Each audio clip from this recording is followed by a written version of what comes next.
ఈ బాలారిష్టంలో కూడా చాలా దోషాలు ఉంటాయి. కొంతమంది అందరూ 100 మందిలో 98 మంది బాగా జన్మిస్తూ ఉంటారు. ఇద్దరు ఒకళ్ళకి అంగవైకల్యం రావడం, కాలు బాగాలేకపోవడం, లేకపోతే కొంతమందికి చెవుడు రావడం, కొంతమందికి కొన్ని అవయవాల లోపంతో పుట్టడం, ఇలాంటివి జరుగుతూ ఉంటాయి. వీటికి కూడా కేవలం బాలారిష్టం వల్ల ఇలాంటివి వర్తించవు. దీన్ని ద్వాదశ స్థానము అంటాం. అంటే పూర్వజన్మ పుణ్యం చేత పుట్టడం.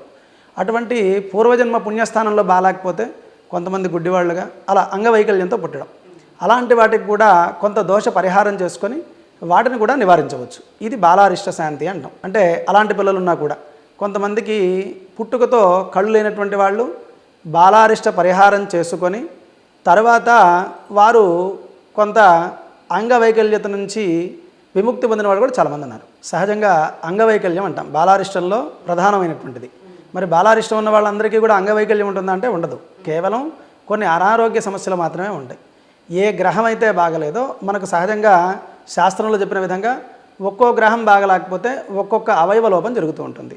పాదాలకు ఒక గ్రహం ఉంటుంది, ఎముకలకు సంబంధించినటువంటి గ్రహం ఒకటి ఉంటుంది, ఉదర భాగానికి పొట్టకు సంబంధించినటువంటి గ్రహం ఒకటి ఉంటుంది. ఇలా ఏ గ్రహం అయితే బాగాలేదో ఆ గ్రహానికి మాత్రమే బాగలేకుండా వాళ్ళకు ఉంటుంది. కాబట్టి వాటికి పరిహారం చేసుకున్నట్టయితే కొంత ఆ యొక్క వైకల్య లోపాన్ని ఖచ్చితంగా కూడా నివారించవచ్చు.